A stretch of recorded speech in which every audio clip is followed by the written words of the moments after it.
premier week-end de notre troisième confinement pour la plupart d'entre nous. Donc je voulais te faire une vidéo sur un sujet sur lequel je t'ai déjà parlé au mois de mars sur le premier confinement. C'est justement comment faire pour continuer la photographie en temps de confinement. C'est parti!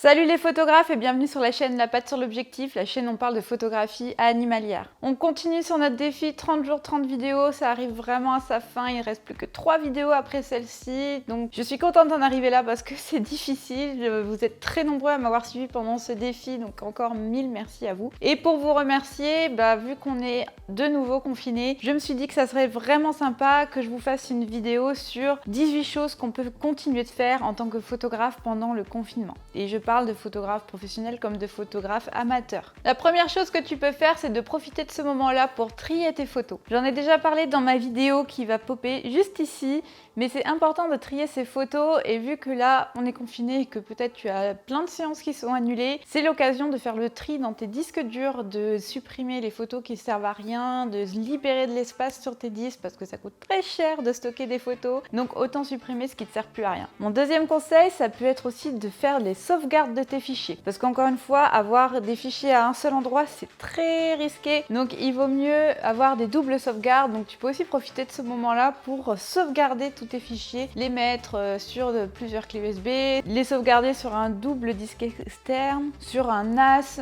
sur des CD, pourquoi pas. Bon, même si maintenant on n'utilise quasiment plus les CD, sur des espaces de stockage en ligne, etc. Crois-moi, ça va très vite de perdre plein de photos parce que ton disque dur lâche, ça m'est arrivé. Merci à mon chien qui a fait tomber mon disque dur externe. Et mon troisième conseil, c'est que tu peux profiter de ce temps-là aussi pour nettoyer ton matériel. C'est-à-dire bien récurer tes objectifs, que ce soit la lentille de devant ou la lentille de derrière. Donc tu vas surtout avec un chiffon microfibre fait exprès qui ne raye pas les lentilles, avec un liquide fait exprès aussi, avec un petit pinceau de dépoussiérage ou avec un petit tampon si tu as des traces de doigts, etc. Tu peux aussi aller nettoyer l'intérieur de ton appareil photo, mais attention, il faut quand même faire très attention en nettoyant le capteur par exemple. Il faut quand même s'y connaître un petit peu si tu ne sais pas faire et je te conseille quand même de le faire par un professionnel. Cinquième chose qu'on peut faire pendant un confinement, c'est de photographier son quotidien tout simplement. Il y a une photographe qui a fait 101 photos dans sa salle de bain. C'est un défi complètement taré mais ça demande plein d'imagination, ça fait vraiment sortir de sa zone de confort et du coup ce confinement ça peut être l'occasion aussi de se lancer des petits défis comme ça, de photographier tous les jours une photo de son quotidien. Pourquoi pas? Donc si tu as des animaux chez toi, ça peut être tous les jours une photo de ton animal par exemple, ça peut être un défi sympa, enfin voilà, à toi d'imaginer quelque chose qui peut être cool à suivre et puis qui te fera sortir ton appareil photo. Mon sixième conseil, profite de ce temps-là pour être encore plus actif sur les réseaux sociaux. Si tu as une page Facebook, une page Instagram ou même un site internet, tu peux l'animer, tu peux aller encore plus interagir, découvrir des nouveaux photographes, lancer des petits concours. Tu peux vraiment profiter de ce temps-là pour participer encore plus à des groupes Facebook, à commenter sur Instagram des photographes que tu admires. D'habitude, tu prends pas le temps d'aller voir leur travail, etc. Aller admirer le travail des autres, c'est super important pour développer sa propre inspiration, son propre style, etc.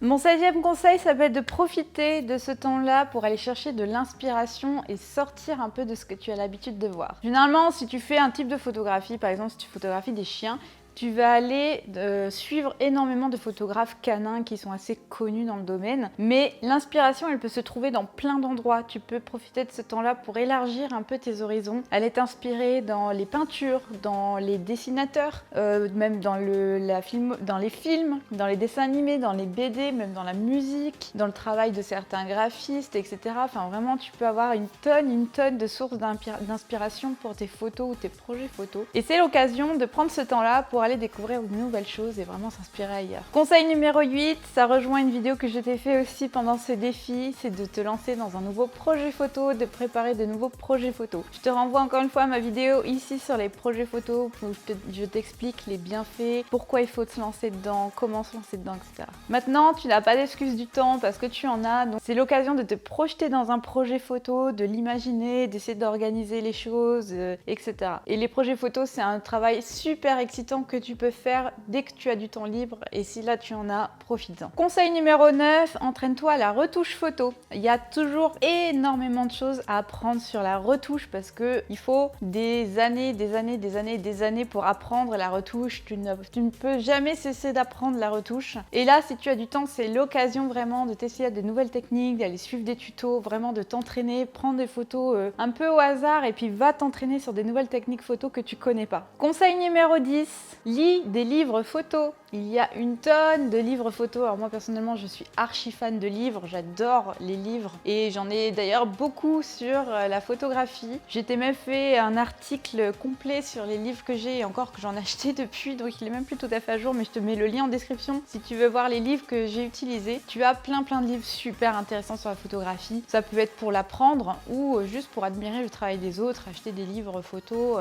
de projets photos justement, de photographes intéressants. Mais bon, on le sait tous, lire des livres, ça demande quand même forcément un peu de temps. Donc si tu en as maintenant, c'est vraiment l'occasion de te lancer dans ce genre de lecture. C'est hyper enrichissant, tu peux apprendre vraiment plein de choses ou trouver des inspirations dans le travail d'autres photographes qui ont sorti des livres. Mon 11e conseil, si tu as un animal chez toi, c'est de t'entraîner sur ton animal, de prendre plein de photos de ton animal, le mettre dans des expositions improbables, essayer de monter des petits décors, essayer de l'entraîner aussi à des ordres pour qu'il sache poser un peu mieux, essayer différentes postures, trouver des nouvelles façons de le faire poser.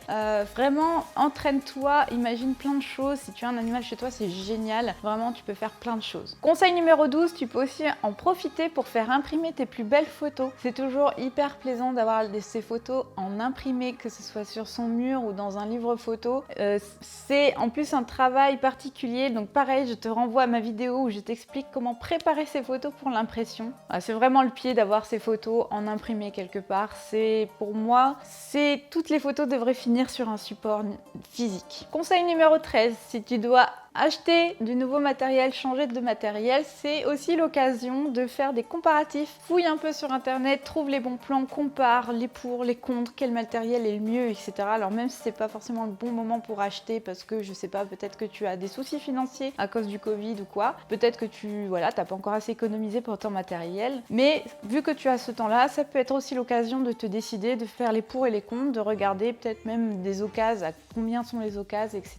Parce que choisir son bon matériel, ça demande beaucoup de temps parce qu'il y a beaucoup de choses à avoir. D'ailleurs, pareil, si tu as besoin de changer de matériel, je te renvoie à mes 2 vidéos pour choisir son boîtier ou choisir ses objectifs. Conseil numéro 14, si tu es professionnel, c'est l'occasion de terminer tes commandes. Donc, on sait tous qu'on a toujours du retard sur nos retouches photos. Donc, si tu as du temps maintenant, c'est l'occasion, finis les commandes clients, finis toutes tes retouches que tu dois faire pour tes clients et ensuite passe à autre chose. Conseil numéro 15, toujours pour les professionnels ou pour les amateurs qui ont un site internet, c'est de justement t'occuper de ton site internet, peut-être lui refaire une beauté, faire ses mises à jour, changer peut-être ton portfolio aussi s'il est plus trop à jour, etc. Enfin voilà, faire la maintenance de ton site internet. Conseil numéro 16, toujours pour les professionnels, c'est peut-être aussi l'occasion de réviser tes tarifs. Tu le sais certainement, mais un tarif, ce n'est pas quelque chose de fixe. Il faut pas faire pendant 15 ans les mêmes tarifs, sinon tu mets pas ton travail en valeur et l'acquisition de ton expérience. Donc là, ça peut être vraiment l'occasion de te repencher sur tes tarifs, de les recalculer, est-ce qu'ils sont toujours d'actualité, est-ce que tu peux pas les augmenter, etc. Et du coup, ça va de soi avec ton site internet, si tes tarifs sont affichés, de les mettre à jour, etc. Astuce numéro 17, tu peux proposer des animations photos. Donc sur les réseaux sociaux, tu peux proposer des petits concours photos, tu imagines des thèmes, tu dis bon, qui veut participer pour photographier tel type de choses, on fait un petit concours et il y a un vote à la fin, ou faire circuler un fichier RAW et demander à différentes personnes de le retoucher pour comparer les types de retouches par exemple, ou organiser des critiques photos, organiser même des Skype avec d'autres photographes pour échanger, faire des petits apéros photographes et puis c'est l'occasion aussi de parler un peu photographie avec des personnes. Il y a plein de choses qu'on peut imaginer via internet, on a cette chance là de pouvoir se connecter à distance et de pouvoir faire plein de choses. Conseil numéro 18, le dernier, participe maintenant à des animations photos parce qu'il y a plein de gens qui en organisent, donc c'est vraiment l'occasion aussi pour toi de participer à ces petites animations. Voilà, ça occupe, ça fait peut-être des fois sortir de sa zone de confort selon ce que c'est, etc. Donc fouille sur les réseaux sociaux, passe un peu de temps dessus et tu verras qu'il y a plein de choses qui sont organisées par d'autres personnes. Voilà, c'est tout pour cette vidéo, j'espère qu'elle t'a plu, surtout bon courage pour ce confinement, mais tu vois que tu as quand même plein de choses que tu peux faire pour alimenter ta passion de la photo, même si tu es cloîtré chez toi, même si tu peux pas aller voir du monde, même si tu peux pas forcément sortir facilement. Si t'es pro, même si toutes tes prestations sont annulées, il y a plein de choses que tu peux faire pour occuper ce temps-là. Tu peux bien sûr aussi profiter pour te former. Donc il y a une tonne de formations en ligne. Et d'ailleurs, d'ici la fin de la semaine, je pense sortir des cours photo ou enfin en tout cas des coachings individuels, donc à distance, pour t'aider si jamais tu veux aller plus loin en photographie. C'est pas encore prêt, mais ça devrait l'être d'ici la fin de la semaine prochaine. Si cette vidéo te plaît, n'oublie pas de t'abonner, d'activer la petite cloche en dessous. Surtout, porte-toi bien et on se dit à demain pour une nouvelle vidéo et ciao!